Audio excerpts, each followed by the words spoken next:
आपके board exam में बहुलक निकालने के लिए हर साल क्वेश्चन आता ही है क्लास 10 मैथमेटिक्स सांख्यिकी चैप्टर से, और वो भी बड़े नंबर में आता है। मैंने एक उदाहरण लिया है और ऐसा ही क्वेश्चन एग्जाम में आता है।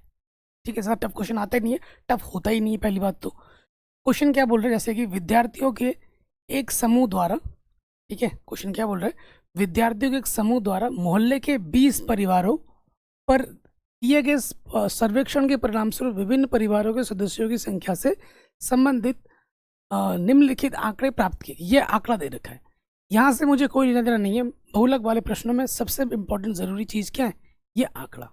इस आंकड़े को देखना है, ठीक है।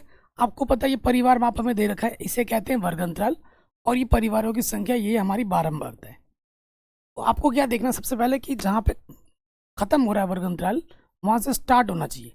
3 पे खत्म हो रहा है, 3 से स्टार्ट होना चाहिए। अगर ये चीज़ है तो प्रश्न बिल्कुल ओके है, और ऐसा प्रश्न ही एग्जाम में आता है। ठीक है, हमें क्या निकालना है, आंकड़ों का बहुलक ज्ञात कीजिए। ठीक है, बहुलक निकालने के लिए ये सूत्र होता है, ठीक है, और कई टीचर इसको रटने के लिए बोलते हैं। ये FLH M1 F0, ये रटने के लिए कोई ज़रूरत नहीं है, आपको बस ये सूत्र याद रखना है, बहुलक बराबर। ठीक है, इस सूत्र को याद रखना है। बाकी ये हिंदी में जो भी लिखा हुआ है इससे हमें कोई लेना देना नहीं है। ठीक है, 2 प्रकार के प्रश्न एग्जाम में आते हैं, पहला अभी हम कर रहे हैं, बड़े नंबर में आता है, इसके बाद और एक करेंगे जो 1 नंबर में आता है, छुट्टी। ठीक है, बहुलक वाला टॉपिक आराम से आ जाएगा। तो ये हमें आंकड़े दे रखे हैं, ठीक। तो बहुलक वर्ग निकालना, सबसे पहली चीज़ आपको क्या नोटिस करनी है कि ये जो वर्ग अंतराल है और ये आपकी बारंबारता, तो यहाँ बारंबारता में ढूंढना है सबसे बड़ी बारंबारता, सबसे बड़ा नंबर ढूंढो।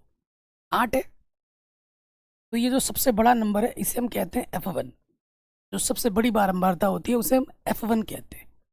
इसके बाद वाले को हम क्या कहते हैं, इसके बाद वाले को हम कहते हैं F2, और इससे पहले वाले को, F1 से पहले वाले को हम क्या कहते हैं, F0।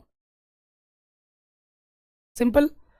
F1 आपने जहां से चेक किया उसके जस्ट ऊपर वाला आपका होता है बहुलक वर्ग।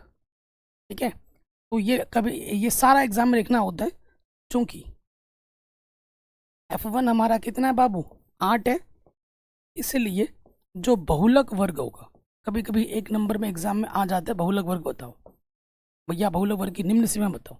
तो बहुलक वर्ग क्या है अपने पास, बहुलक वर्ग है अपने पास 3 से 5, और ये जो इसे कहते हैं निम्न सीमा, इसे कहते हैं उच्च सीमा। ठीक है, तो हमारे पास जो निम्न सीमा है, निम्न सीमा L से दर्शाते हैं। ठीक है, L कितने अपने पास 3 है, और H क्या हो गया बाबू, अंतर, कितने कितने का अंतर है, 1 से 3, 3 से 5, 2 का अंतर है। 5 में 3 घटाओगे 2, ये मत सोचना कि 3 से 5 घटाएंगे माइनस का 2, अंतर हमेशा धनात्मक होगा। H का मान 2 आ गया। ठीक है, सारा कुछ हमारे पास आ गया। अब आपको बहुलक वाला सूत्र पता है, ठीक है, वो एक बार लिख लेते हैं। बहुलक सूत्र जितना लिखोगे आपके दिमाग में उतना रहेगा। बहुलक का सूत्र क्या होता है, L प्लस ब्रैकेट के अंदर F1 माइनस F0 गुणा H बट्टे में 2F1 minus F0 minus F2। ठीक है, इस सूत्र में सभी मानों को हम रखेंगे। L का मान हमारे पास 3 है, F1 का मान हमारे पास 8 है, F0 का मान हमारे पास 7 है, H का मान हमारे पास 2 है। फिर देखो 2F1 है, 2 से गुणा करना है F1 को, 8 दूनी 16 हो जाएगा। ठीक है, फिर F0 है, F0 कितना है, 7 है। ठीक है, और F2 फिर और घटाना है, F2 का मान कितना है अपने पास, F2 का मान हमारे पास 2 है।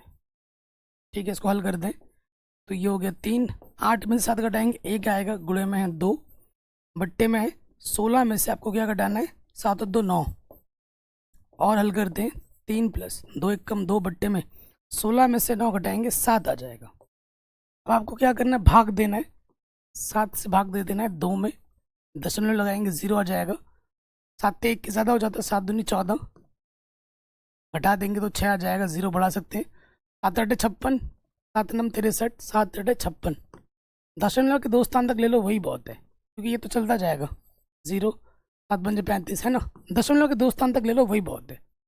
तो जब हमने इसको हल किया तो ये आ गया 3, भाग देंगे तो दशमलव के 2 8 तक, दशमलव के 2 स्थान तक ले लो वही बहुत है। अब आपको 3 में 3 को हम लिख सकते हैं 3.00, दशमलव के लिए दशमलव 28 आपको जोड़ देना है। ठीक है, जोड़ना है, 0 और 8 8, 0 और 2 2, दशमलव कितने 0.3, तो हमें हमारा उत्तर मिल जाएगा 3.28। और यहाँ ज़रूर लिखोगे क्योंकि दशमलव के 2 स्थान तक लिया हमने, तो लगभग लिख देना, लगभग। और ये जो क्वेश्चन अभी किया है, ये क्वेश्चन ही बार बार एग्जाम में आ जाता है, बोर्ड एग्जाम में, बहुत इंपॉर्टेंट है, बहुत ही ज़्यादा। ठीक है, ये हो गया। इसी प्रश्नों को अच्छे से रिवाइज कर लेना, इसी टाइप का ही एग्जाम में आएगा, इससे बाहर से कुछ भी नहीं आएगा। ठीक है, और एक क्वेश्चन जो एग्जाम में आता है वो आता है 1 नंबर में, और ये भी आपके एनसीईआरटी उदाहरण से मैंने लिया है। ठीक है, ये 1 नंबर में ही आता है। कह रहा है किसी गेंदबाज द्वारा 10 क्रिकेट मैचों में लिए गए विकेटों की संख्याएं दी गई है, ये हमारा आंकड़ा है। ठीक है, इसमें सिर्फ एक्स दिया होता है, ये जो आंकड़ा दे रखा है ना, इसे हम एक्स कहते हैं। ठीक है, सिंपल एक्स। और इन आंकड़ों का आपको बहुलक बताना है। मतलब इसमें इसमें ऐसा एक क्वेश्चन आता है 1 नंबर में, हो सकता है ऑब्जेक्टिव में आ जाए, सब्जेक्टिव में आ जाए, वो एग्जामिनर के ऊपर है। तो बहुलक निकालना है, मतलब आपको वो संख्या लिख देनी है जो सबसे ज़्यादा बार आई है। तो देखो, अगर आप देखोगे 0 हमारा 1 बार है, 1 यहाँ पर 1 बार है, 2 अपना 3 बार है, 3 अपना 2 बार है, 4 अपना 1 बार है, 5 अपना 1 बार है, 6 अपना 1 बार है। तो कौन सी संख्या सबसे ज़्यादा बार है? 2 सबसे ज़्यादा बार है। 2 कितनी बार है? 1 बार, 2 बार, 3 बार। 2 सबसे ज़्यादा बार है। तो हमें निकालना क्या है? बहुलक ज्ञात कीजिए। तो ये सब लिखने की भी ज़रूरत नहीं, ये आंकड़ा जो मैंने लिखा है ना, ये भी लिखने की ज़रूरत नहीं, डायरेक्ट लिखोगे आप कि बहुलक कितना है? बहुलक 2 है, क्योंकि 2 सबसे ज़्यादा बार है। ये आ जाएगा आंसर। यही 2 क्वेश्चन है जो एग्जाम में आते हैं, इससे बाहर से कुछ भी नहीं आएगा।